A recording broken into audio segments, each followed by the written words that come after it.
The Jesuit order, with all their subterfuge, deceit and wickedness, sickened Europe of what they perceived to be the Christian religion. Just like when Catholics were keeping people locked in ignorance to perpetuate their own lust for power during the Dark Ages, just like when they were launching crusades and inquisitions and imposing torture and death on anyone who didn't conform to their faith, just like when they were amassing wealth at the expense of innocent people using extortion, fear and intimidation, this had all been conducted under the banner of the Christian cross. When they committed their atrocities, they did so using the name of Jesus Christ.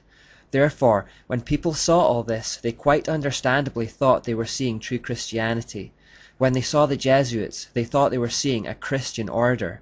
When they saw Catholicism, they thought they were seeing true faith. They thought they were seeing the natural outworking of God's religion, and so they turned on that God. This anger towards the wickedness of the Jesuits and Catholicism ignited a movement called the Enlightenment. Today, God's reputation is still unfairly tarnished in the same way by the acts of the Catholics and Jesuits. For example, when a Christian condemns Muslim terrorists for blowing up buildings in the name of Allah, it's not uncommon to hear a retort along the lines of, well, Christianity doesn't exactly have a good track record either, does it? What about the Crusades? Or what about the Inquisition? And many Christians are either left without an answer to this, or feel like they have to defend the Crusades or attempt to pass it off as a mere blot in the copybook of Christian history. The fact is that the Crusades were not a Christian endeavour at all, they were a Catholic endeavour, and as I've hopefully shown in the previous section, those are very different things. As I also hope to show, many of the people being tortured and killed by the Catholic Inquisition were in fact true Christians. That's not to say that Christians have always behaved impeccably, but the gods behind Catholicism are Baal, Asherah, and ultimately Lucifer or Satan. As we've seen, the Jesuit order in particular was dedicated to the Asherah goddess, but many Christians still don't understand this, let alone non-Christians, and I hope I've done something to clear that up. When I think of the Jesuits, I tend to think of them as spiritual suicide bombers. Sure, all the people of the nations of Europe turned on them, and sure they were run out of every country in Europe and ruined their reputation, but vitally for Satan, at the exact same time, they also took down God's reputation with them. People turned on the God they thought the Jesuits represented. It was fifth column tactics. The Jesuits pretended to be a part of the thing they wished to destroy. So in the 18th century, for the very first time in world history, in an attempt to escape all the religious turmoil that had dogged the world ever since the Catholic Church had risen to power, people attempted to create a godless society which would be free of the kind of corruption and tyranny they had become accustomed to from that Roman Church.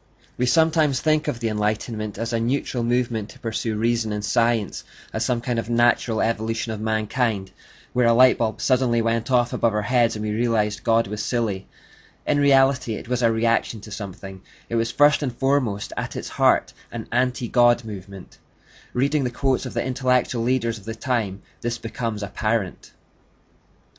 Voltaire said, "You will notice that in all disputes between Christians since the birth of the Church, Rome has always favoured the doctrine which most completely subjugated the human mind and annihilated reason." He also said, "As you know, the Inquisition is an admirable and wholly Christian invention to make the Pope and the monks more powerful and turn a whole kingdom into hypocrites." He also said, "Every sensible man, every honourable man, must hold the Christian sect in horror." H.G. Wells said, "The greatest evil in the world today is the Christian religion.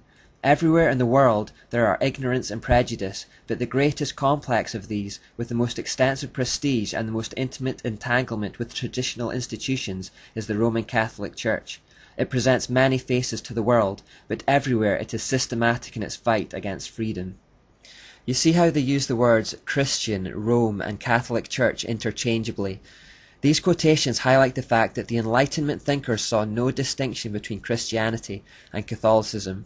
They were looking primarily at the atrocities of the Catholic Church and deciding that if this was the end result and religion of God, then the answer was to abandon that awful God. Instead, they would turn to knowledge and science for the answers. They would make themselves the centre of all things. Like Adam and Eve, they would turn away from the tree of life and put their hope in the tree of knowledge. Like Adam and Eve, they would not see that they had in fact been deceived by the serpent who had whispered into their ears that God was a wrathful deity of hate, intent on keeping their minds in darkness and ignorance. The early Enlightenment thinkers had a fairly big problem, however, in their attempt to create a godless society. You see, if they took God out of the picture, they had no idea where all this came from and how it all got started. The idea of evolution, which suggested all things could be explained without any kind of creator at all, did not gain public acceptance until Charles Darwin published his book, The Origin of Species, and this book wasn't published until 1859. Therefore the Enlightenment thinkers in the 100 years prior to this time, although they perhaps would have liked to abandon the Christian God altogether, if they were being intellectually honest, could not. They still had need of some kind of higher power to explain how the world came to exist in the first place. The world couldn't just pop into existence, something must have caused it. No realistic alternative to God that could be backed up by reason and science was available to them at the time. Therefore a great many of them tended to settle on a belief system known as deism.